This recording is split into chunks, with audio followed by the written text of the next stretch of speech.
오늘의 사연 시작합니다. 안녕하세요.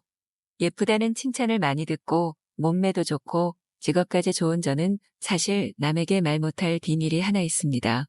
바로 누가 들으면 미쳤냐고 할 정도로 인터넷 방송 BJ에게 빠져 있다는 사실입니다. 한때 저는 남자친구와의 결별로 너무 힘들어서 친구들과도 만나지 않고 직장에서도 업무에 집중을 못하는 등 굉장히 힘든 시기를 보냈어요. 그때 너무 힘들다 보니 조금이라도 잊어보려 인터넷 방송을 틀었는데 한 남자 BJ의 토크 방송이 눈에 띄었었죠.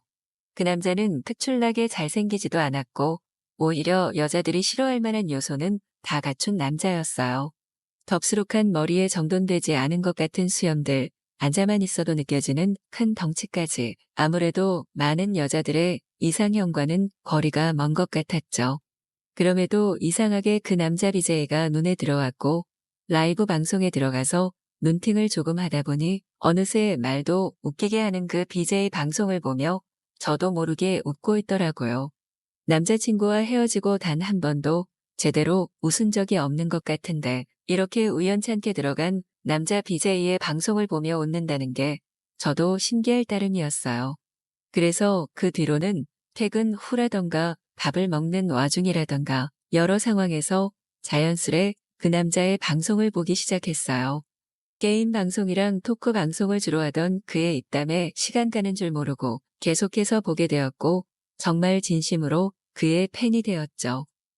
팬카페도 가입하고 방송 다시 보기와 여러 가지 팬아트들도 구경하면서 정말 열심히 활동하기도 했어요. 그러던 어느 날은 제 생일이었는데 그 사람이 제 이름을 한번 불러줬으면 하는 생각이 들더라고요. 도네이션으로 10,000원을 보내고 제 이름 부르면서 생일 축하한다 한번 해달라고 요청했죠. 그 남자는 생일이시냐며 축하드린다고 말했어요.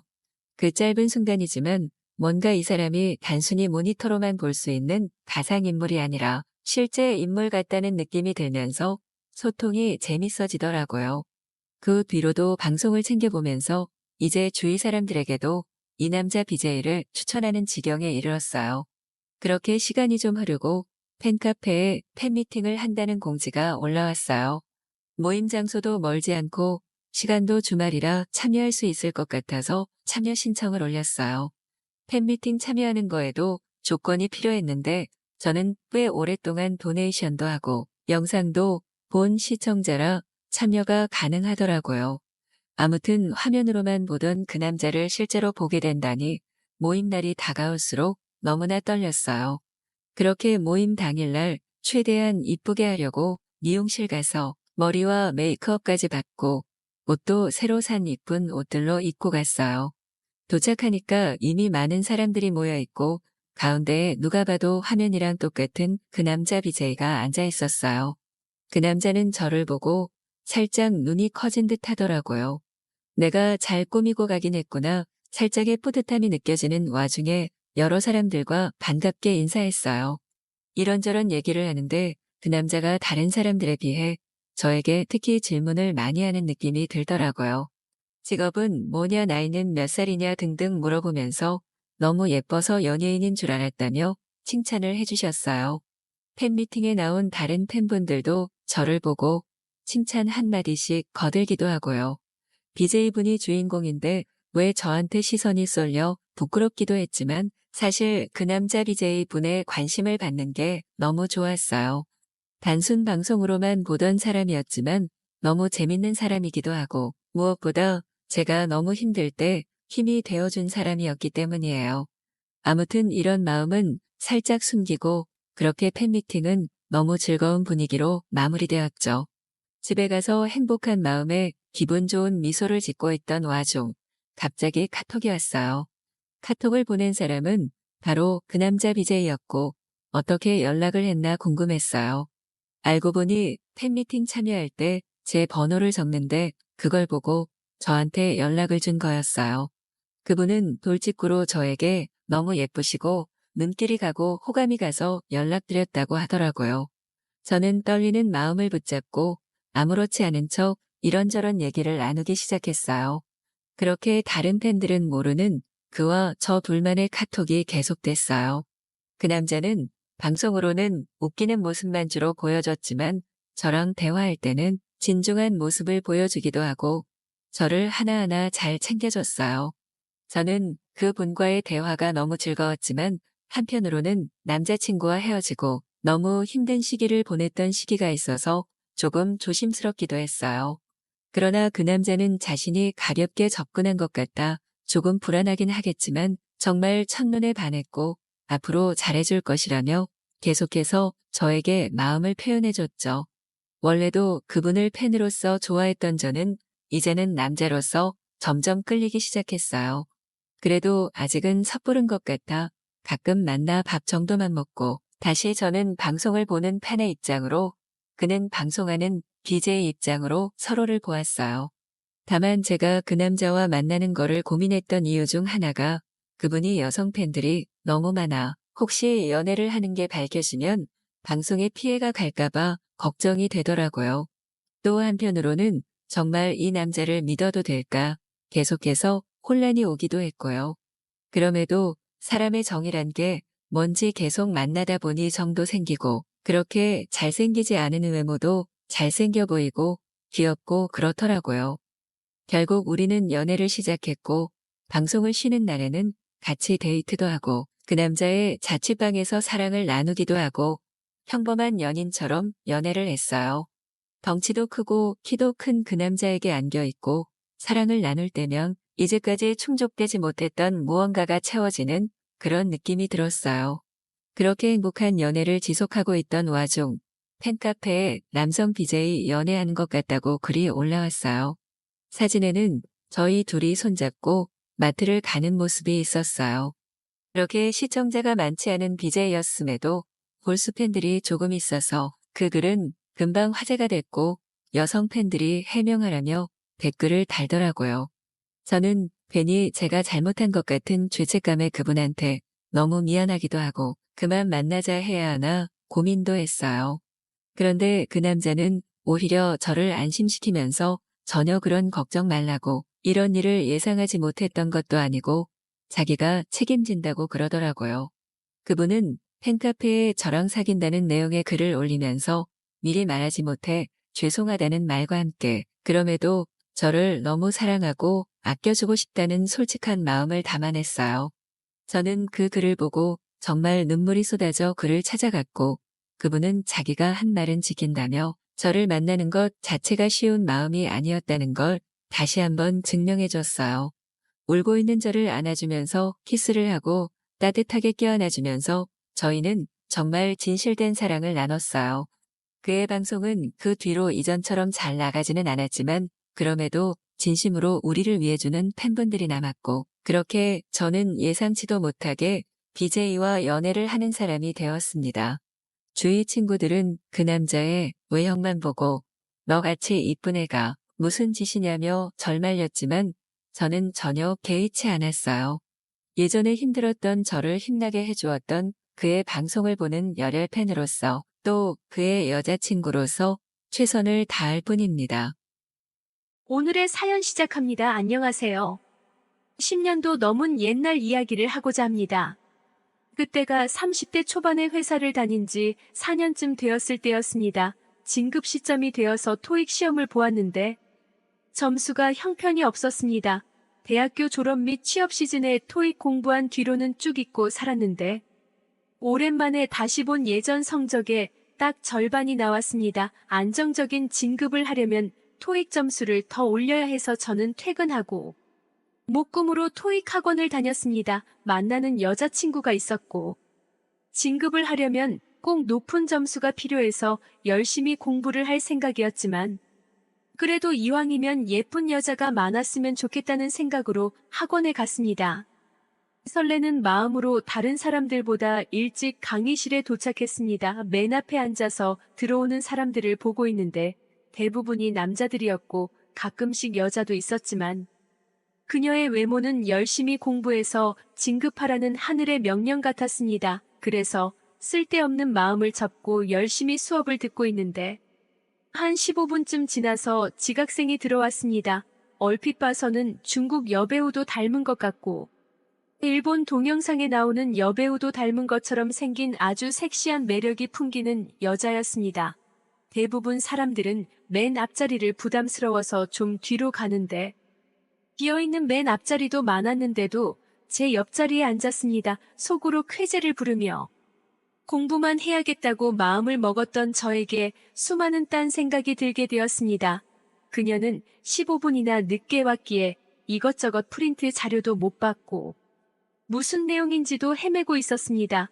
세상 부드럽고 다정한 목소리로 프린트 자료도 챙겨주고 앞에서 필기하거나 알려줘야 되는 것들을 보여주고 설명해 주었습니다. 그것이 고마웠는지. 중간 쉬는 시간이 되자 커피를 사와서 고맙다며 저한테 주었습니다. 그날을 시작으로 서로 모르는 것이 있으면 질문을 주고받았고 수업이 끝난 이후나 쉬는 날에 만나서 같이 스터디도 하게 되었습니다. 한 달쯤 지내다 보니 그녀의 나이 및 직업, 남자친구, 유무까지 등 그녀에 대한 기본적인 정보도 알게 되고 사적인 이야기 및 농담도 주고받을 만큼 많이 친해졌습니다. 게다가 장거리 연애 중이던 여자친구도 회사 프로젝트가 시작되면서 주말마다 있던 데이트도 없어지다 보니 그녀와 만나는 날이 더 많아졌습니다. 그날도 토요일 오후에 만나서 토익 스터디를 끝난 상황이었습니다. 평소 같았으면 그녀는 약속이 있다며 먼저 가거나 같이 저녁을 먹고 헤어지는데 그날은 그녀가 저에게 술을 마시자고 하는 것이었습니다. 그러면서 자기 친구도 부르려고 하는데 괜찮은 남자 있으면 불러서 짝을 맞춰서 놀자고 하는 것이었습니다. 1초의 고민도 없이 바로 좋다고 하였고 근처에 살면서 한가한 친구를 바로 불렀습니다. 적당히 잘생긴 외모에 키도 크고 매너도 괜찮은 녀석이라서 그런지 그녀와 그녀 친구의 반응이 괜찮았습니다. 그리고 주말에 쉬다가 갑자기 전화 받고 나온 친구 녀석도 제법 만족하는 것 같았습니다. 서로 소개도 하고 인사도 하였지만 어색한 분위기는 어쩔 수 없었습니다. 분위기도 바꾸고 즐겁게 놀기 위해서 술 게임을 시작했습니다. 벌주를 마시면서 한두 시간 재미있게 놀다 보니 전부 다 제법 술도 많이 마셨고 서로서로 눈빛 주고받는 것을 보니 그녀는 저를, 그녀 친구는 제 친구를 마음에 들어하는 것 같았고 제 친구도 그녀 친구에게 관심이 있는 것 같았습니다. 분위기도 바꿀 겸 같이 노래방으로 갔습니다. 자연스럽게 그녀 친구는 제 친구 옆에 앉았고 화장실을 다녀오면서 방에 늦게 들어온 그녀도 제 옆에 앉았습니다. 조명은 어두워지고 노래 부르면서 각자 커플들끼리 이야기하는 시간이 많아졌습니다. 이야기를 하면서 제가 마음에 들었는지 점점 더 제 옆으로 밀착해서 그녀가 앉는 것이었습니다. 분위기는 점점 더 뜨거워졌고 조심스럽게 스킨십도 주고받고 있었습니다. 그러다 몸에 점점 힘이 들어가길래 잠깐 화장실을 가려고 나왔는데 그녀가 제 가방과 그녀 가방을 들고 같이 따라 나오는 것이었습니다. 방 안 분위기는 너무 좋으니 우리도 따로 나가서 둘이서 시간을 보내자는 것이었습니다. 드디어 오늘 그녀와 끝장을 본다는 생각에 즐겁게 같이 나갔습니다. 근처에 술집도 있고 숙박업소도 많이 있는데 택시를 타서는 본인 집으로 가는 것이었습니다. 혹시 집 근처에서 논다고 하더라도 끝까지는 못 갈 것 같다는 생각이 들면서 노래방에서 살짝이나마 뜨거웠던 것은 분위기가 취해서 벌어진 잠깐의 불장난이라는 생각에 아쉬웠습니다.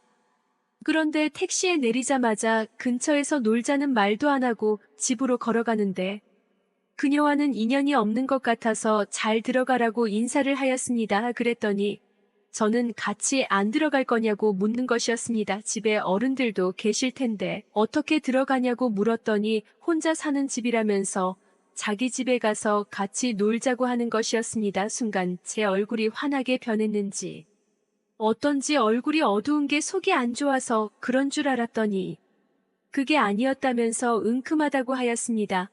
그렇게 올라간 그녀의 집에서 누가 먼저라고 할 것도 없이 서로 부둥켜 안고 현관문 앞에서부터 침실까지 진하게 사랑을 나누며 갔습니다. 침대에 눕자 어디선가 박스를 꺼내 오더니 하고 싶은 거 있으면 마음대로 하라며 보여주는데 정말 일본의 어른 영상에서 보던 용품들이 있었습니다. 한 번도 안 써봤다고 하자 전부 다 침대에 꺼내놓고서는 저한테도 해주면서 자기한테 해달라고 하였습니다.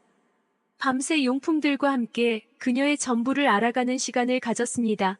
다음 날 해가 중천이 돼서야 일어났고 그녀는 벌써 일어났는지 거실에서 TV를 보고 있었습니다. 제가 일어나면 같이 밥 시켜 먹으려고 기다렸는데 너무 늦게 일어나서 배고팠다면서 얼른 맛있게 시켜 먹자고 하였습니다.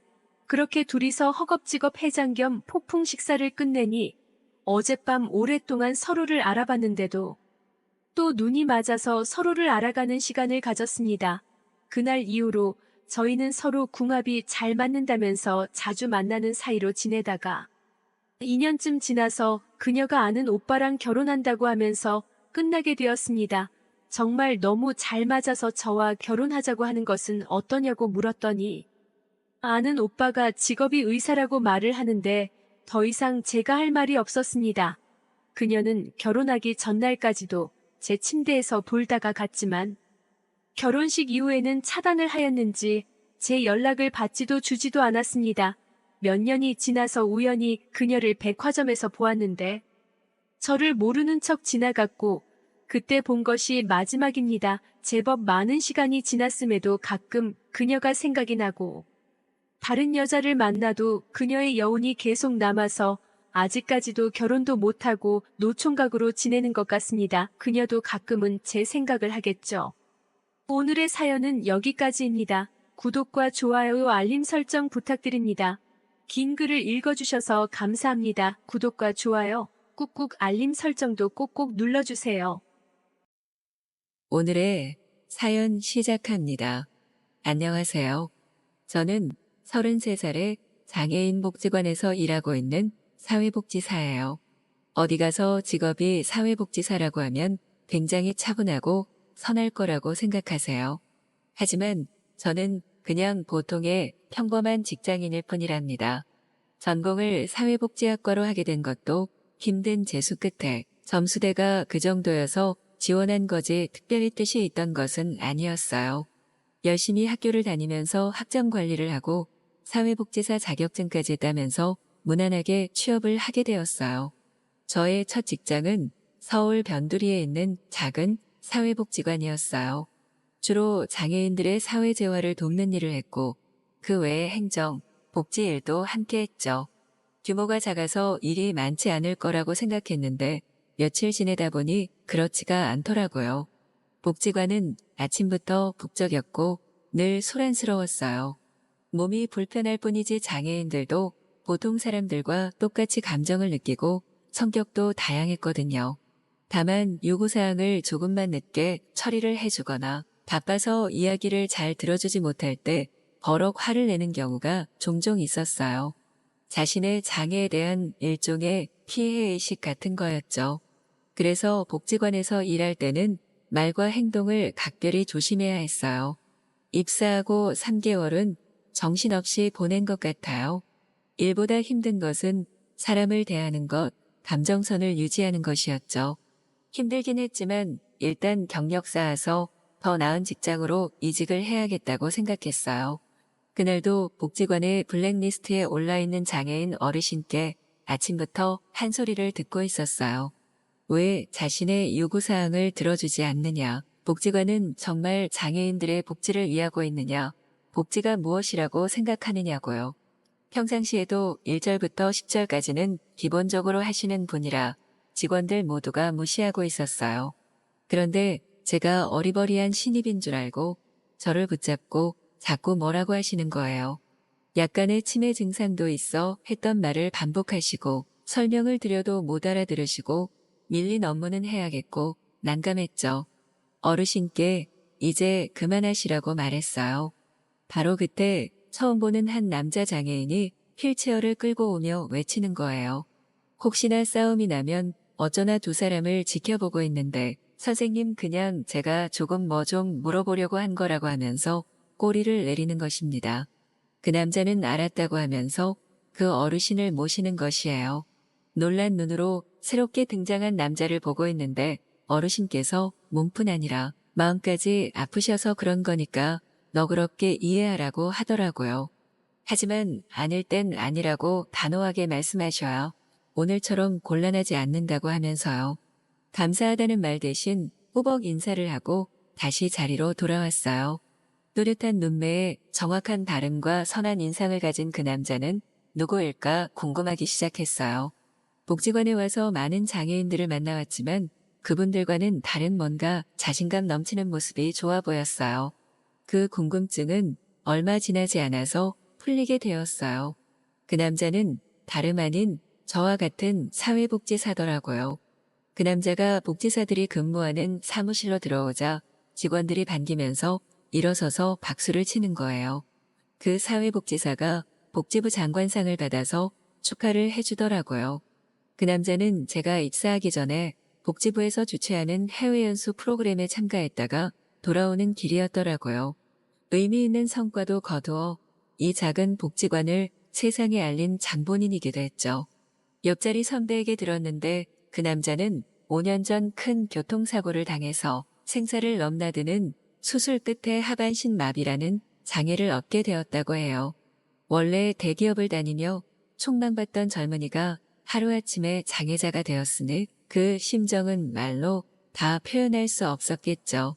그럼에도 불구하고 다시 일어나서 새로운 삶을 읽어가고 계신 분이라며 복지사들의 롤모델이라고까지 칭송하셨어요. 함께 일을 하다 보니 그 말 뜻을 알겠더라고요.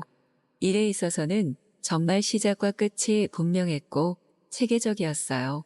뿐만 아니라 복지관에 오시는 장애인분들을 얼마나 친근하게 대하는지 부침성도 대단하다는 생각이 들더라고요. 한 걸음 물러서서 선배를 바라보면서 우리의 모습이 모두 다르듯 그분의 장애 역시 그냥 하나의 모습일 뿐이다라는 생각이 들었어요. 그만큼 선배는 내외적으로 멋진 분이었어요. 선배 덕분에 직장 생활도 훨씬 수월해졌고요. 선배와 기획하고 진행하는 일도 많아지게 되었어요. 함께하는 시간이 늘어가면서 진취적이고 열정적인 선배가 제 마음에 점점 차오르더라고요. 장애를 가진 남자를 사랑한다니 처음에는 이런 자신이 낯설게 느껴졌어요. 그런데 선배를 만나고 장애가 사랑하는 마음 앞에서는 아무런 장애가 되지 않는다는 것을 깨달았어요. 공들여서 진행하던 연말 행사를 무사히 잘 마치고 복지관 송년회가 이어졌어요. 복잡한 마음 때문인지 그날따라 주량을 넘는 술을 마시고 한참을 휘청거리고 있었죠. 밖에 나와 서 있는 제게 그 선배가 다가오더라고요. 무슨 일 있는 건 아니지 하면서 준비하느라 정말 고생 많았다고 말을 하더라고요.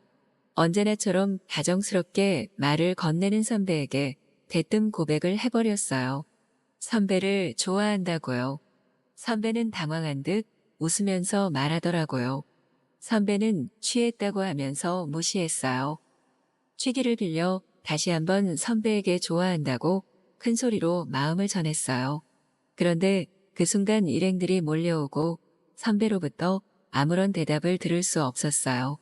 며칠이 지나고 다시 선배와 단둘이 마주하게 되었을 때 말했죠. 선배님 마음을 알고 싶다고요. 그러자 선배는 의아한 표정을 짓다가 생각이 난 듯 말을 이어갔어요. 나도 좋지만 이성적으로는 아니라고 말을 하더라고요. 자기는 누군가를 받아들일 만큼 큰 품을 가진 사람이 아니라고 했습니다. 어느 정도 거절은 예상했어요. 자존심과 책임감이 강한 선배는 그러고도 남을 사람이었으니까요. 그렇게 돌아서는 선배를 그 순간 잡을 수는 없었어요. 하지만 포기할 제가 아니죠. 고백 이후 어색해하는 선배에게 평소와 다름없이 대한 것은 물론 더 열심히 일하면서 선배의 마음을 얻기 위해 노력했어요.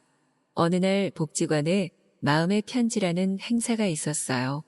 익명으로 감사의 마음과 사랑의 마음 그리고 사과 등등을 전하는 행사였는데 기회라고 생각했어요.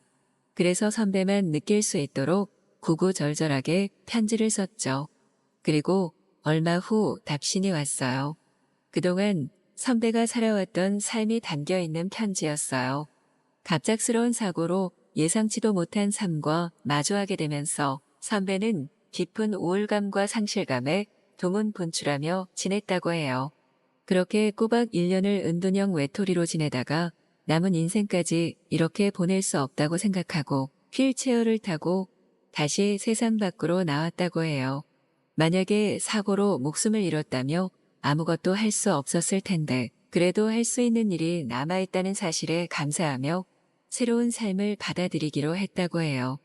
그 삶을 함께 걸어가자고는 차마 말 못하겠다며 그럼에도 불구하고 저의 진심이 너무 고마워서 편지를 썼다고 하네요. 선배의 편지를 읽는데 뜨거운 눈물이 흘러내렸어요. 부끄럽게도 저는 입시에 실패하고 재수를 하면서 큰 좌절감에 못 이겨 나쁜 생각을 한 적이 있었어요. 마음에 장애가 있었던 셈이죠. 몸에 장애가 있어도 건강한 마음으로 일어난 선배, 마음에 장애가 있어도 건강한 몸으로 일어난 저, 우린 다른 듯 많이 닮아 있다고 느꼈어요. 선배와 다시 만나 얘기를 나누면서 닮아있는 우리의 모습을 함께 들여다보았어요.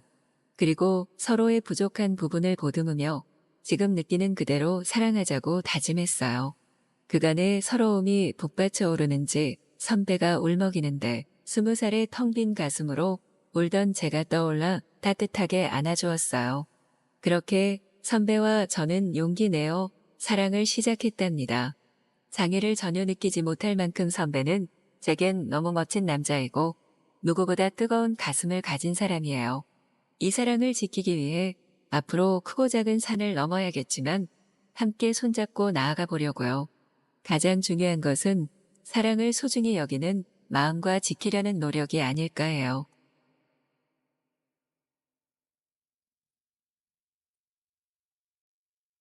오늘의 사연 시작합니다. 안녕하세요. 저는 요리를 가르치고 있는 30대 후반 여자입니다. 아직 결혼도 하지 않았고 아이도 없고 저에게 인생은 오로지 일밖에 없었죠. 처음에 그냥 요리라는 게 재밌어서 시작할 때에는 멋진 셰프복을 입은 분들을 동경하며 이 일에 뛰어들었지만 같이 일하던 친구들은 다 그만두었어요. 특히 여자는 저 하나밖에 남지 않을 정도로 요리라는 일이 굉장히 험하고 많은 체력과 희생을 요구합니다. 남들 일할 때 일하고 남들 쉴 때 더 바쁘게 일하고 어떨 때는 한 달에 2-번 쉬면서 일한 적도 많았어요. 물론 지금은 체력이 조금 부족해서 어쩔 수 없지만요. 열심히 달려오다 보니 제법 비슷한 나이 또래보다 많은 걸 잃었고 특히 남자에게 지고 싶지 않다는 이상한 열등감에 사로잡혀서 더 앞만 보며 달려왔습니다. 이제는 주방을 떠나서 제자들을 육성하며 사는 것이 낙인데요. 또 다른 어려움들을 계속 직면하지만 그래도 이 일이 저에게 참 잘 맞는다는 걸 느낍니다. 연애를 안 해본 것도 아니고 결혼도 생각한 남자가 있었지만 일에 미쳐 사는 저에게 모든 걸 다 내어주고 이해해줄 사람을 찾는다는 건 참 어렵더군요. 거기다가 나이도 들고 보니 예전에는 한 가지가 좋아서 연애를 시작했다면 이제는 한 가지만 안 맞아도 연애를 주저하게 되는 나이가 되어버렸습니다. 저희 학교 선생님들은 대부분 나이대가 굉장히 젊고 현업을 두루 거쳐오신 분들이라 프라이드가 대단하십니다.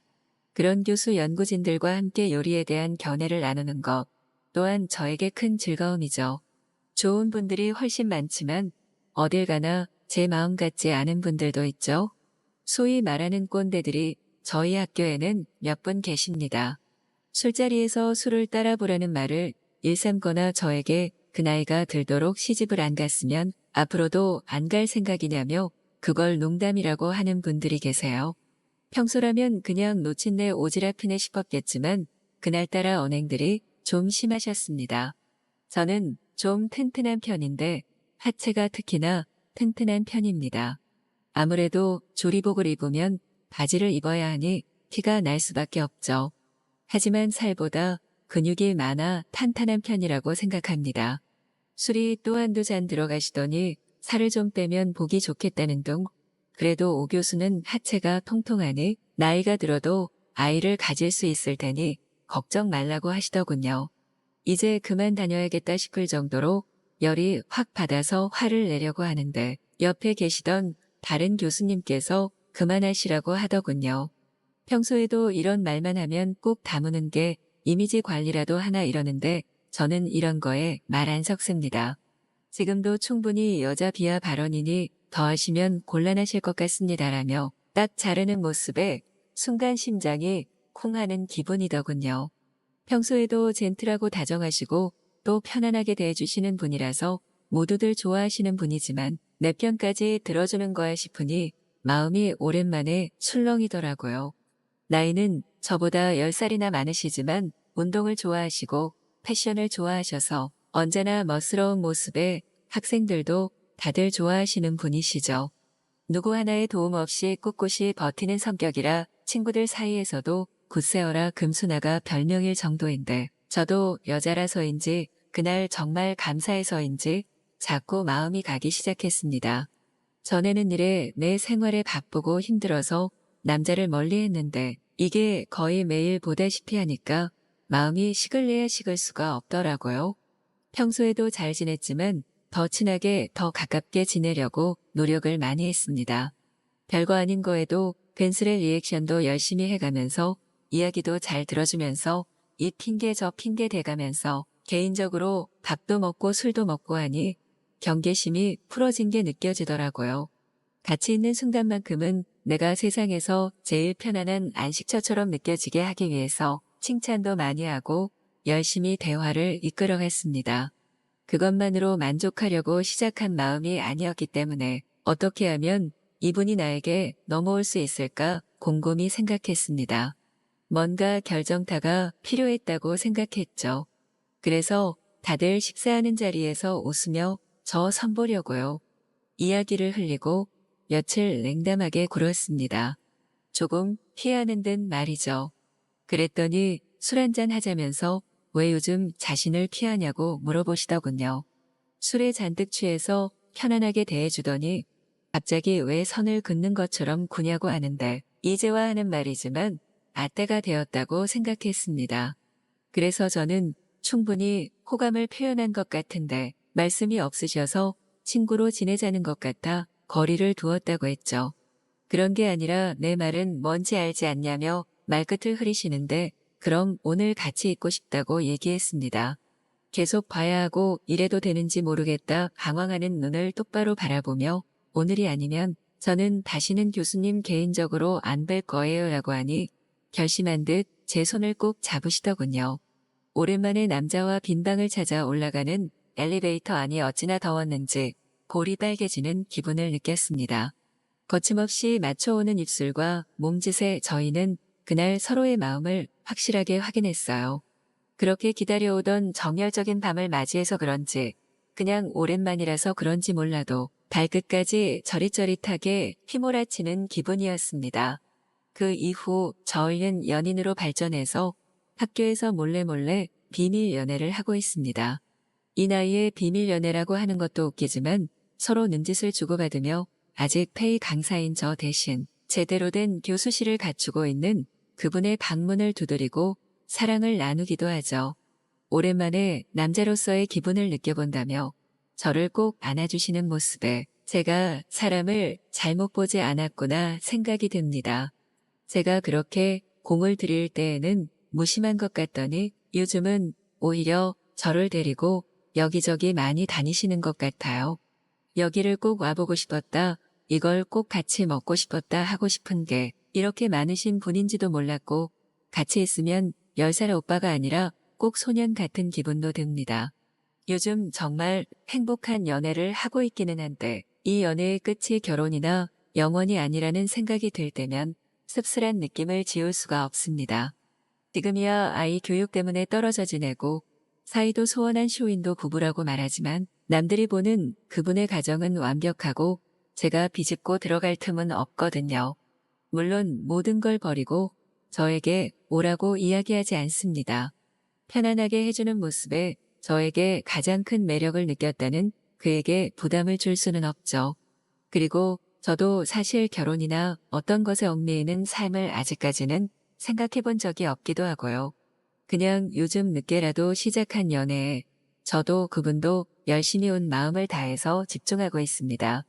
가슴 설레이는 사랑이 영원할 수는 없지만 지금 이 자체만으로도 행복인 삶이겠지요. 서로 부담 주지 않으면서요.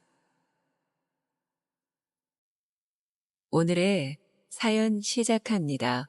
안녕하세요. 저는 올해로 34살 된 돌싱이에요. 요즘은 이혼한 게 흠이 아닌 세상이 되었다고 하지만 어디 가서 당당하게 돌싱이라고 말하기에 여전히 머뭇거려지는 게 사실이에요. 3년을 사귀던 남자친구와 서른이 되어 결혼한 건 무척 자연스러운 일이었어요. 서로에게 너무 익숙해진 상황이어서 없으면 허전하고 이상할 정도였으니까요. 그런데 이 익숙함이 오히려 독이었는지 결혼을 하고 남들은 깨를 볶는다는 신혼에도 몸이 건조한 하루하루가 지속되었어요. 친구들의 신랑과 비교하게 되면서 나의 결혼 생활은 왜 이렇게 불행한가 싶더라고요. 작고 사소한 일에도 예민해지게 되고 남편과 다투는 횟수가 늘어가게 되었어요. 쌓이고 쌓이다 보니 서로에 대한 안 좋은 감정의 골이 깊어지게 되었고 누가 먼저랄 것도 없이 거리를 두기 시작하게 되었죠. 시간이 약이란 말은 저희 부부에게 해당되지 않았어요. 서로를 위해 노력하지 않았으니 당연한 일이었죠. 서로에 대한 관심이 점점 사라지고 끈이 될 만한 아이도 없는 상태에서 헤어지는 것은 어느 정도 예견되었던 것 같아요. 뜨거웠던 3년의 연애와 차가웠던 3년의 결혼 생활을 끝으로 남편과의 인연을 정리하기로 했어요. 결혼이 자연스러운 일이었듯 이혼도 물 흐르듯 자연스러웠어요. 이혼 서류의 도장을 찍고 숙려 기간을 거쳐 완전히 남이 되기까지 모든 게 일사천리로 이루어졌거든요. 돌아보니 지난 6년 한 사람과 냉탕과 온탕을 오가면서 지겹게도 붙어 있었네요. 긴 세월 동안 뭐 한 건가 싶어서 허탈한 마음과 시원한 마음이 하루에도 여러 번 오락가락했어요. 싱숭생숭한 마음을 다잡기 위해 운동을 시작했어요.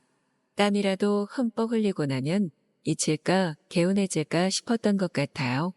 일단 가벼운 마음으로 집 근처 산부터 올라가 보자 싶었어요. 가슴이 답답해서 산 정상에 올라가 탁 트인 곳을 바라보면 좀 나아지지 않을까 싶었거든요. 평일 오전 산을 오르시는 분들은 나이가 지긋하신 분들이 대부분이더라고요. 3, 4, 5 줄지어 산을 오르는 행렬과 약간의 거리를 두고 천천히 저만의 속도로 산을 오르기 시작했어요. 공기도 좋고 조용히 생각을 정리할 수 있어 좋더라고요. 첫 산행에서 받은 상쾌한 느낌을 지울 수 없어서 계속해서 전국의 이 산 저 산을 찾아다니게 되었어요.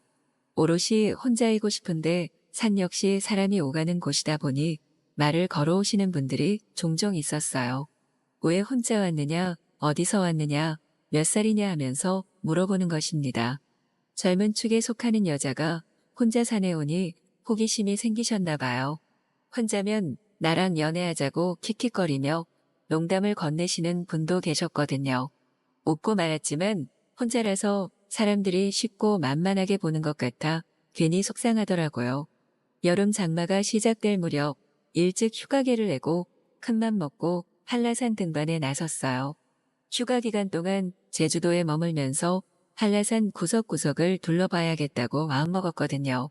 한라산은 섬에 있는 산이어서 그런지 풀과 나무부터가 남달라서 볼거리가 정말 많았어요. 정신없이 나무와 풀을 구경하다가 그만 발을 헛디뎌서 등산로 옆 비탈길로 미끄러져 구르고 말았어요. 발목을 접질렸는지 일어날 수가 없었어요. 해질 무렵이어서 지나가는 사람도 없는 데다 핸드폰도 터지지 않아서 난감했죠. 최대한 구조를 요청해야겠다 싶어서 목청 높여서 도와달라고 소리쳤어요. 30여 분의 시간이 흘렀을까 구조를 요청하다 지치기도 했지만 산에 어둠이 깔리기 시작하면서 철저히 고립되었다는 생각에 두려워지더라고요. 아픔과 두려움에 시작된 눈물과 결혼에 실패한 초라한 자신의 모습까지 겹치면서 서러움이 걷잡을 수 없을 만큼 복받쳐 올랐어요. 큰 소리를 내며 통곡을 했어요. 바로 그때 거기 누구 계세요? 괜찮으세요? 라며 사람의 목소리와 인기척이 들리기 시작했어요. 멀리서 보이는 사람에게 소리 내어 손짓을 하고 울음과 탈수로 지친 저는 그만 기절하듯 쓰러지고 말았어요. 얼마간의 시간이 흘러 눈을 떠보니 제가 어느 따뜻한 공간에서 모포를 덮고 누워있더라고요. 이제 좀 정신이 드시냐면서 따뜻한 차를 내미는 한 남자가 보였어요. 이분이 나를 구해주신 분이구나 싶어 감사한 마음이 들었어요. 원래 산 근처에 사는 분들도 해질 무렵에는 산에 들어가지 않는데 산은 그렇게 만만한 곳이 아니라며 조심하셔야 한다고 말해주더라고요. 제 또래로 보이는 젊은 남자분이 어르신 같은 말을 하니까 좀 웃기더라고요. 저도 모르게 피식 웃으니까 황당하다는 듯 그 남자도 웃더라고요. 늦은 시간이고 다리가 아파 움직일 수 없어. 결국 그날 밤은 그 남자의 거처에서 신세를 질 수밖에 없었어요. 이상하게도 처음 보는 그 남자가 낯설지 않고 신기할 정도로 대화가 잘 되었어요. 밤을 지새우도록 끊임없이 얘기를 나눴던 것 같아요. 알고 보니 이 남자는 저와 같은 34살 동갑내기였고 일에 치여 정신없이 살다가 건강에 문제가 생겨 유영차 제주도로 내려온 지 얼마 되지 않았다고 했어요. 지리도 익힐 겸 제주도 곳곳을 다니고 있는데 그날 길을 잘못 들었다가 산에서 제 울음소리를 듣게 된 거라고 하네요. 제가 다친 것에 비해 너무 크고 서럽게 울어서 무슨 사연이 있을까 싶었다고 해요. 대화를 하다 보니 살아온 얘기, 이혼한 얘기까지 술술 다 나오게 되더라고요. 그 남자는 다 이해할 수 있다는 편안한 표정으로 제 얘기를 들어주었어요. 제 속 깊은 얘기를 묻지도 따지지도 않고 담담하게 들어준 건 그 사람이 처음이었어요. 산에서 구조해준 것도 고마웠지만 제 아픈 얘기를 들어준 것만으로도 가슴 찡하게 고맙더라고요. 그날 이후로 그 남자와 저는 하늘이 노을에 물들어가듯 자연스럽게 연인 사이가 되었어요. 한 번 사랑으로 크게 아프고 난 후라 더는 아프고 싶지 않았는데 다시 사랑으로 힘을 얻는다는 게 참 아이러니하네요. 열흘이라는 시간을 제주도에서 지내는 동안 그 남자와 한시도 떨어지지 않고 헤아릴 수 없는 감정들을 나누었던 것 같아요. 어느덧 제주도에서의 휴가 마지막 날이 다가왔어요. 짧다면 짧을 수 있는 열흘이라는 시간 동안 그 남자와 저는 충분히 서로의 마음을 확인했다고 생각했어요. 그래서 우리만의 특별한 밤을 보내기로 했답니다. 마지막 날 밤이라는 아쉬운 마음과 그 남자에 대한 그간의 깊은 정이 어우러져 시간 가는 줄 모른 채 사랑을 나누었어요. 겉보기에 얌전하고 조용했던 그 남자는 알고 보니 완전 상남자더라고요. 그간 참아왔던 감정이 폭발을 했는지 활활 타오르더라고요. 짐짓 놀라기는 했지만 생각지도 못한 그 남자의 새로운 매력을 발견하게 되어서 무척 기뻤어요. 그 남자와의 밤은 타오르는 태양처럼 강렬했고 이전 연애에서 느낄 수 없던 짜릿한 기쁨까지 선사해 주었어요. 그해 여름 제주도에서의 마지막 밤은 영원히 잊을 수 없을 것 같아요.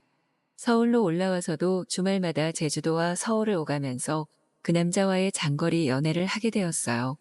낮에는 얌전하고 소소하게 데이트를 하고 밤에는 뜨겁고 강렬하게 사랑을 나누면서 그렇게 1년을 만났어요. 우연히 인연이 되어 자연스럽게 하나가 된 그 남자와 저는 앞으로도 이렇게 사랑하며 살아가자고 다짐하며 내년 봄에 결혼하기로 약속했답니다. 참고 기다리니 좋은 날이 오고 좋은 인연이 나타나네요.